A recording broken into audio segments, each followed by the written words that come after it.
Aloha, my name is Julia Tobin and I'm a dietetic student at the University of Hawaii at Manoa on the beautiful island of Oahu. Thanks so much for joining me. Today I'll be showing you how to prepare a fun and nutritious bento-style lunchbox that's a colorful combination of whole grains, lean protein, and fruits and vegetables that your children are bound to love. As most parents know, it can be a real challenge to get kids to eat the variety of fruits, vegetables, and whole grains they need to support their growth and activity every day. Unfortunately, most schools around the country provide low-quality meal options that can be full of sugar, fat, and sodium. Coupled with a lack of funding for sports and physical education programs, obesity, diabetes, and other diet-related health issues are a major concern for the nation's youth. Preparing a homemade lunch for children allows parents the opportunity to use higher quality ingredients, control portion sizes, and teach their children to make healthy food choices. Most kids love to help with cooking, so this is also a great way to get them involved in food preparation. Before I get started, I'm going to practice proper food safety procedures and thoroughly wash my hands. Now that I've finished washing my hands, I'm going to get started with my marinated chicken. I'll be marinating 3 ounces of boneless, skinless chicken thigh in a combination of 2 tablespoons of wheat-free tamari, 1 teaspoon of minced ginger, 1 teaspoon of Dijon mustard, 2 teaspoons of toasted sesame seed oil, and 1 teaspoon of minced garlic. When the time comes to assemble my bento box, I'll also be using a 3/4 inch slice of red bell pepper to shape the lion's face. To prepare my marinade, I'm going to mix all of the ingredients together into a liquid measuring cup. And I'm going to whisk everything together just to combine everything together. Once the marinade is mixed, I'm going to pour it into a plastic baggie and add in my chicken. I'm going to seal the baggie and give it a little mix just to get the chicken thighs evenly coated with the marinade. Now I'm going to pop this into the refrigerator while I prepare the soba salad for my lion's hair. The ingredients you'll need for the soba salad are 1 teaspoon of minced ginger, the juice from half of a lime, 1 teaspoon of white miso paste, 1 tablespoon of wheat-free tamari, half a cup of julienned red bell pepper, half of a cup of julienne carrots, half a cup of sweet green peas, and 1 tablespoon of green onion. I also have 1 cup of prepared soba noodles that I made according to the manufacturer's instructions.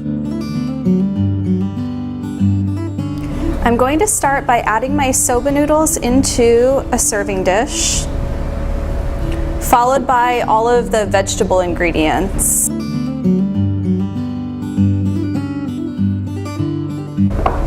In a separate bowl, I'm going to whisk together the wet ingredients.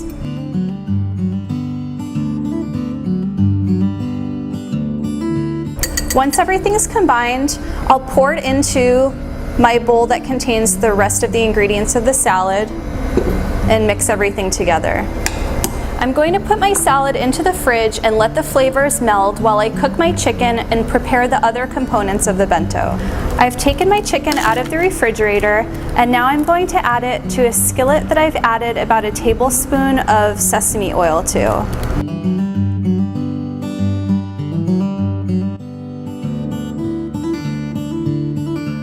While the chicken is cooking, I'm going to prepare the other components of my bento box.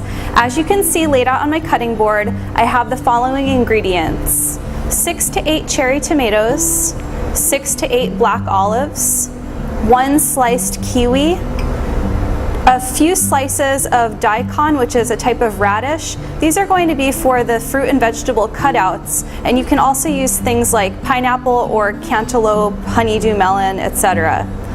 For the broccoli forest, I have 1 cup of blanched broccoli that I blanched for approximately 2 minutes. I'm going to start by preparing some of the skewers containing cherry tomatoes and olives. Kids love to have fun-looking ingredients in with their lunches, So the more colorful and appealing, the better. And I'll just set these aside for now. And I'm also going to make some fun cutouts out of the daikon radish. As you can see, I've sliced this to about 1/8 of an inch thick, and I'm going to use a couple of cookie cutters just to make some fun shapes into the radish.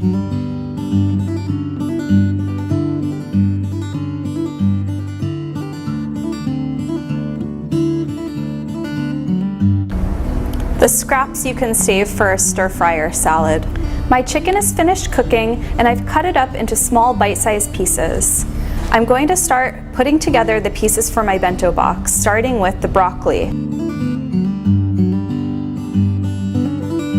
Next, I'm going to take some of my soba salad and put down the hair of my lion. I'm going to make a little bit of an indentation in the noodles so that I can place my red bell pepper slice in the middle. And then I'm going to add a little bit more of the hair to the outside of that. Into the middle of my red bell pepper, I'm going to place the cut chicken. You can get really creative with these bento lunch boxes and make all kinds of animals and shapes and fun looking things. So I hope this video inspires you to get creative in the kitchen. Once I've got my chicken in there, as you can see laid out on my cutting board, I have a few little garnishes to create my lion face. I'm going to use a little bit of miso paste that I've put into a plastic bag and cut a tip at the end to help anchor everything in place. I'll start with the eyes, which I've made out of little semicircles of the daikon radish.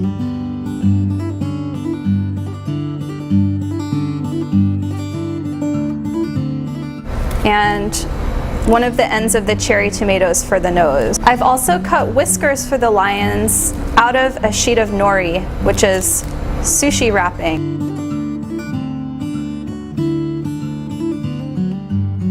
So there's my lion, and I'm going to go ahead and fill up the other compartments with our daikon and kiwi slices and the cherry tomato and olive skewers.